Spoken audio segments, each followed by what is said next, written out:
Don't forget to like, subscribe, and be sure to share this with someone else. We're going to get started in this conversation about something I think that a lot of us miss when we're going for trying to improve your overall health.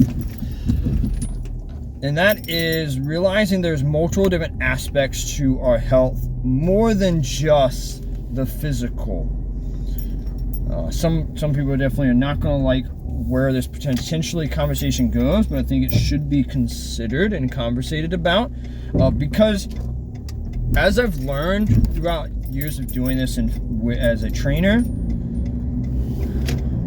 I definitely realize that as a personal trainer, as a coach, we're more of like a life coach a lot of times, because we're trying to improve the overall person, the overall health of someone. And a lot of these aspects are missed when we target our health. I mean, heck, like I said before, in my own journey, I really went after this working out aspect more than anything else, really. And there's more to just the physical health. So there's 4 aspects. So you have your physical, your mental, your emotional, and your spiritual well-being. Every aspect matters, and they all affect each other. Within each of these, some are going, just like I talked about with the 4, my phone messed up, whatever the visor this is, lovely. That's why I keep moving it back and forth throughout the video. Needs to be replaced. Anyway, the 4 things that I've talked about before being of important things to work on, like sleep, stress management, your nutrition, and your exercise. Those affect all parts of these as well. But these are the 4 aspects of your overall health, which makes up of someone. I pull this from scripture, really, from the Bible, where Jesus talks about there being more than one piece to someone. You have your mind, your body, your soul, your spirit. In ancient times, during mainly the Greeks, believed that there was more of what we called a dichotomy, which would be in philosophy the thought of 2, which is body and mind. Those are the only 2 aspects that they considered to be part of the entire person, and really the only 2 aspects they thought to be prevalent and necessary to focus on. You can really become, like, just if we look at just the philosophical thinking and teachings of the Greek philosophers, we kind of see that throughout their course of just teachings. Then you also had, at the time, still probably really prevalent, would be the thought of a trichotomy, which would be the 3, where they would believe, typically, of course, the mind, the body, and normally they would think of having, or the physical, the mental, and the spiritual. I do believe that the emotional aspect of our health matters. So that's why I consider the 4. And in this, I want to explain why I think those 4 are part, or the aspects of your health. Our mental, I think that's undeniable by today's standards, due to the fact of how we have seen a rise in mental health issues. As I'll definitely will talk throughout this course of doing these videos of my own journey with that. I've definitely struggled with obsessive compulsive disorder. I've struggled with autism, and there is a lot of pieces to the mental aspect. That is not just how educated you are. That's not just how intelligent someone is. it goes beyond knowledge. It is of like how wise you are with things and your understanding of different aspects of life. So our mental well-being is very, very important, which I think is undeniable in today when we look at how our society is.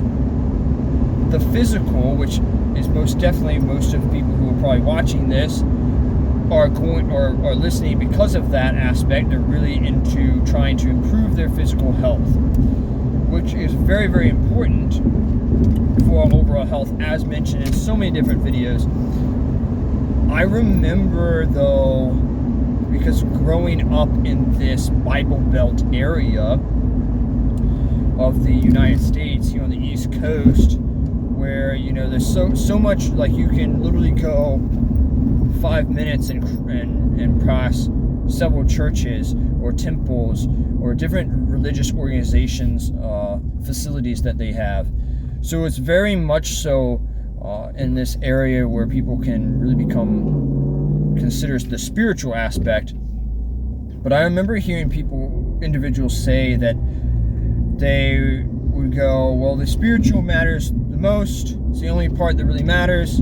If you're not physically healthy, that it doesn't really matter because it doesn't affect each other. The physical, I'm not quoting them, but in aspects of realizing they didn't really believe that it was necessary because we're appointed to die. We'll die at that time. Even if you improve, you can be the supposed fittest person in the world, you're still going to die at a certain age. You can't adjust that. Again, everyone can choose what they want to believe, but if we look at our health in a more broadened spectrum, we're going to realize that that's simply not true. Why do I say that? Yes, you may have an appointed time to die, but you can have a more quality life if you improve your physical health. And honestly, they all affect each other. Think of how stress affects you. Think of how your stress affects your sleep, how it affects your energy level, how it affects your ability to function throughout the day. That just shows how, again, one aspect can affect the other. As well as if you're tired, if your physical body is tired, if you're depleted, if you're hungry, if you're like struggling with thirst, you're going to realize it affects your cognitive ability. It's going to affect your ability to just handle your emotions. And if you're just physically tapped and sick, you are definitely going to see that affect your spiritual health as well. Within all of these aspects, they all intertwine. As Jesus Christ says, your body is your temple. We need to take care of this because it matters very much so. And we need to steward what we were being given. The mind we have been given, the body we have been given, our mental, physical, emotional, and spiritual well-being. So why does emotional well-being matter? I think this is something as a guy that a lot of men struggle with this aspect, even I say today, because growing up, I remember growing up with the older gentlemen in my life not really wanting to express emotion or show when they're struggling with something, because they wanted to have this stoic mentality. And that is simply just not a good decision, due to the fact that emotions, unchecked, are going to negatively affect everything. A lot of men are taught to keep everything within. And if we really allow ourselves to understand where we're feeling, how it's affecting our day, and how to deal with it, just like I talk about nutrition, when you can track and realize how food is affecting you, you can make more smarter, wiser, and efficient choices. So truly everything about your emotions will matter. Now, I'm not saying that you should just like, oh, I'm not feeling like going to work today, so, just decide to not do it. No, I'm talking about just being understanding of where you're at. I'll use an example of a job that I had before, and I remember they would have us check in anytime they would try to do any meetings, when someone comes in, and because again, it's a personal training job, and they would do this thing where they would say, are you light, tight, all right. That sounds a little catchy, but the words go deeper than just its catchiness. Light meant, hey, I'm feeling great, I'm doing good, not too many things are like bothering me, I'm on top of the world kind of thought process, I'm happy, feeling good. All right, was in the middle, was kind of that, like, okay, I'm not light, not tight, like, there are some things messing with me, but I'm handling it, I'm doing all right. And then tight, of course, meant that you're tapped, you couldn't handle any more stressors for the day, something's really bothering you, getting to you, whatever it is, you got a ton on your plate, that kind of aspect. And it really meant that you had to take a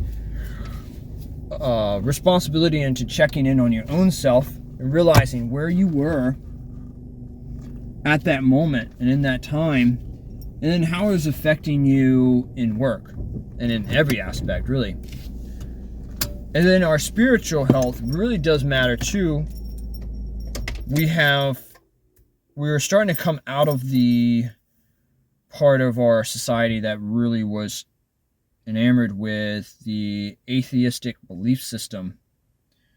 And we tried that. I remember hearing Jordan Peterson talk about this and how it failed. We thought it was a good idea going around about the direction of going and being without worrying about our having a religious belief or spiritual belief, believing that there is a God. And we went away with this and realized that it doesn't do well for the society. There is more loneliness today. There is higher stress and anxiety, which again proves how they're intertwined with emotions there. There is more issues with morality and realizing how cultures are falling apart without this aspect of life mattering more. Why do I say that?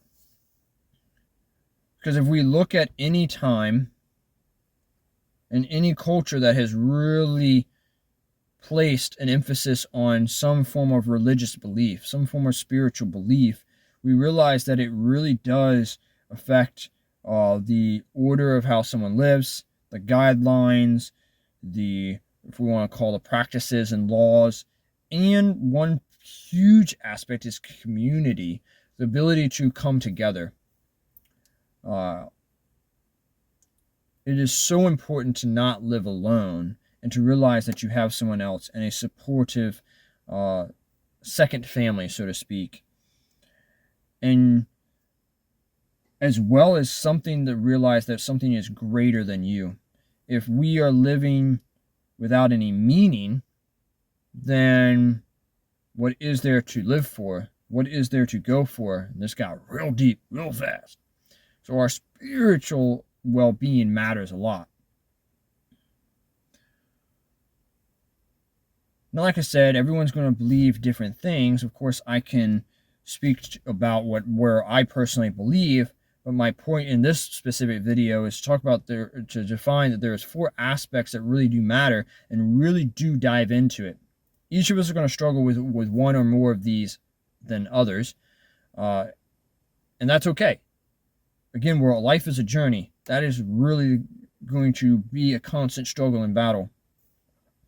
So when I'm facing with clients, I really think about the fact that there is so much pieces to the puzzle that are going to affect each other. This individual coming in to work out with me is potentially not having the greatest day emotionally, spiritually, or mentally. So, and that's going to affect this workout. Even though I'm training the physical body, it is going to affect this workout. And vice versa, this workout is going to affect and improve or not improve all those other aspects as well. So being aware is one of the biggest pieces to the puzzle. And then let's move ahead and what we can actually do about it.